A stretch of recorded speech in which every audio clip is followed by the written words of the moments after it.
Close your eyes, take a breath, and picture this.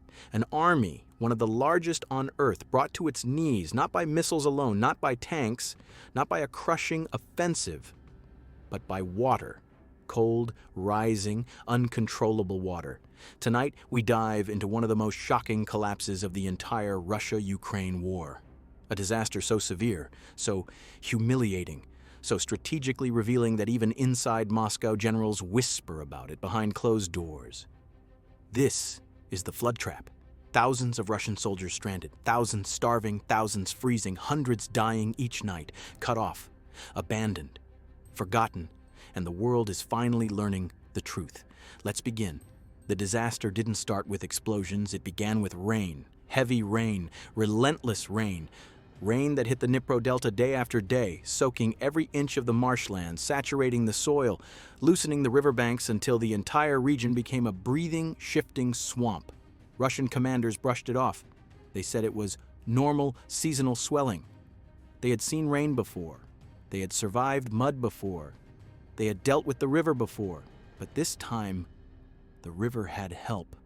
Someone was watching the floods, studying them, measuring them, waiting for the precise moment when nature would become a weapon. And then the strikes came. Not chaotic, not random, not scattered, perfectly timed, like someone had been waiting for weeks, tracking the exact second when the rising water would rip through Russia's logistical arteries. When the first bridge exploded, Russian soldiers didn't panic. They were trained to handle such setbacks. They expected engineers, backup pontoons, boat convoys, reinforcements. But what followed wasn't a setback. It was a collapse so total that within hours, thousands of Russian soldiers were isolated in the river delta, cut off from the mainland, surrounded by water, mud, and Ukrainian fire. The islands turned into cages, mud flats that were walkable days before became bottomless traps. Fields transformed into lakes, roads dissolved, and the flood didn't stop. It rose and rose and rose. Russian soldiers woke up to find water inside their boots, inside their tents, inside their supply crates, inside their vehicles, everything soaked, everything ruined. And still Moscow said nothing. The islands themselves were never meant to host large groups of troops. They were small, barely elevated, mostly reeds, mud, and broken vegetation. A network of narrow strips of land separated by murky channels and marsh water. Russian units were originally deployed there for one purpose: drone reconnaissance, install relay stations, extend range, monitor Ukrainian troop movement, keep the right bank defenders under surveillance. It was meant to be temporary, short deployment cycles, fast rotations, in and out. But in war, the temporary becomes permanent, and the permanent becomes a liability. After the bridge collapses, the islands became something else, a death maze, a labyrinth of drowning soldiers, sinking equipment, and hopeless escape attempts. The Russians who survived the first day quickly realized something unthinkable. They were trapped, completely, hopelessly, absolutely trapped. The water boxed them in, the mud swallowed their boots, the sky hummed with Ukrainian drones. Every direction was danger, front, back, left, right, down into the mud, up into the buzzing sky. There was no safe ground, no dry land, no escape. By the third day, the starvation began. Russian soldiers counted their remaining rations. Some had food for 2 days, some for one, some for a few hours. Many had none at all. The supply chain was gone. There were no boats coming, no river barges, no helicopters, no rescue, because any vehicle attempting to approach the region was immediately targeted by Ukrainian drone operators positioned high on the right bank. The Dnipro Delta had become a perfect kill zone. Every boat spotted, every movement tracked, every attempt intercepted. Some Russian units tried to move food in small boats at night, but night meant nothing now. Ukraine's thermal drones picked up everything, every hidden shape in the reeds, every group attempting to cross, every soldier trying to paddle silently. Every escape attempt was visible, and every attempt ended the same way. A sudden buzz in the air, a dive, a flash. Silence. Bodies floating, boats splintered, supplies sinking. Russian soldiers who saw it happen realized the brutal truth. They were on their own. The water became their enemy. They drank from it. They vomited from it. They boiled it using broken metal scraps. They scooped it with helmets. They filtered it with torn shirts. Ukrainian intelligence reported Russian prisoners saying, "We drank river water mixed with gasoline from damaged engines." Another said, "We hadn't eaten in days." Some started chewing raw reeds. The human body can endure combat, it can endure exhaustion, it can endure fear. But starvation breaks the mind far faster than bullets. On the fourth night, frost arrived, temperatures dropped, rain turned to freezing mist, clothes soaked from the flood turned into cold, wet shackles. Russian soldiers burned vehicle interiors for warmth. They burned plastic, they burned wood from collapsing observation posts. Some burned ammunition crates when there was nothing else left just to feel heat, just to survive another hour. The drones never left, that was the worst part. They hovered like metal ghosts, buzzing, watching, waiting. Russian troops tried everything to hide, wrapping themselves in reeds, covering themselves in mud, digging shallow pits, laying under broken planks, crawling through cold marsh water, painting their helmets green to blend with vegetation. Nothing worked. From above, the drones could see the heat of their bodies, the shape of their silhouettes, the movement of their hands and feet, the foam on the water when they waded through it, the flicker of their campfires. Every sign of life became a beacon. And Ukraine responded with brutal precision. One drone, one target, one explosion, again and again and again.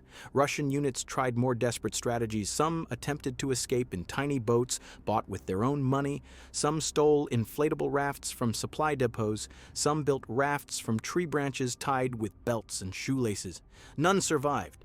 Drone video after drone video showed the same scene. A small boat moving quietly through the reeds. A faint splash. A soft engine hum. Then a kamikaze drone cutting through the air like a knife. 2 seconds. Impact. Silence. The river swallowed the rest. The logistical collapse spread like a disease. Fuel trucks drowned. Ammo carriers sank. Radio posts stopped transmitting. Engineers sent to build new pontoons never reached the islands. Commanders lost contact with entire platoons. What had once been a structured operation turned into a blind, scrambling, chaotic mess. The Russian soldiers on the islands stopped thinking about war. They were thinking about survival, about hunger, about cold, about water, about the drones, about the silence from Moscow. Some units broke apart, some refused orders, some refused to move, some sat in mud for hours, staring into nothingness. Some prayed, some cried, some went silent. Experts say the psychological collapse was predictable. Isolation, hunger, cold, hopelessness, uncertainty, the constant presence of invisible death from above. A perfect storm for mental breakdown. Interceptions reveal soldiers screaming at commanders, "Where is the evacuation? Where is the food? We are dying here. No one is coming. We can't survive another night," commanders responded with lies. "Hold your position. Supplies are coming. Engineers are on the way." But the soldiers knew the truth. The supplies were gone. The boats were gone. The rescue was gone. The command structure was gone. They were abandoned. Back in Moscow, the silence grew louder. State television refused to show images. Official channels described the disaster as weather-related complications. Propagandists claimed all troops were successfully rotated, even as drone footage showed corpses lying in the reeds. Families begged for information. Posts disappeared. Accounts were banned. Inside the Kremlin, panic spread among advisors. Generals argued. Ministers pointed fingers. Nobody wanted responsibility. Nobody wanted to admit the truth. A single infrastructure collapse had crippled an entire military sector. Not a barrage, not a counteroffensive, not a brigade attack, a flood. A rising river, a moment of precision, a perfect storm. This wasn't just a military failure, it was an ideological humiliation. Russia had sold the world a story of unstoppable strength, but on the Dnipro Delta, strength sank. Armored vehicles, ammunition crates, fuel tanks, communication hubs, even soldiers themselves pulled into the earth, swallowed by the mud, consumed by the river they were supposed to control. The tragedy deepened with each passing day. The stranded troops began to understand they were not part of a war anymore. They were part of a disaster with no evacuation plan, no command plan, no survival plan. Some dug shallow holes to escape the wind. Others built makeshift shelters with broken doors. Some tied themselves to trees so they wouldn't be swept away by the water while they slept. Many wrote last messages to their families, carving names and words into scraps of wood, into metal sheets, into rifle stocks. One soldier wrote, "Forgive me, I tried." Another wrote, "We are alone." Another wrote, "Tell my son I didn't run." These notes were later found by Ukrainian troops after the water receded. The psychological toll broke these men long before hunger did. When the mind collapses, the battle is over, and on those islands thousands of minds collapsed. Strategists call this disaster a turning point, not because of its size, but because of its implications. This event showed a new kind of warfare, not brute force warfare, not trench warfare, not artillery duels, but smart warfare, intelligence warfare, environmental warfare, timing warfare, warfare where terrain becomes a weapon, where weather becomes a force multiplier, where drones become hunters, where one bridge collapse can paralyze thousands. This is the future. Battles decided not by how many soldiers you send, but by how precisely you trap them. Not by how loud your artillery is, but by how silent your drones are. Not by how mighty your army appears, but by how quickly your logistics crumble under pressure. Russia's troops weren't defeated by Ukraine's numbers. They were defeated by Ukraine's intelligence, by timing, by patience, by understanding the terrain, by watching the river rise, by striking at the moment when nature itself would finish the job. This is geosynchronized warfare, and the Dnipro Delta became its first major demonstration. When Ukrainian forces finally approached the islands after the waters eased, the sight was haunting.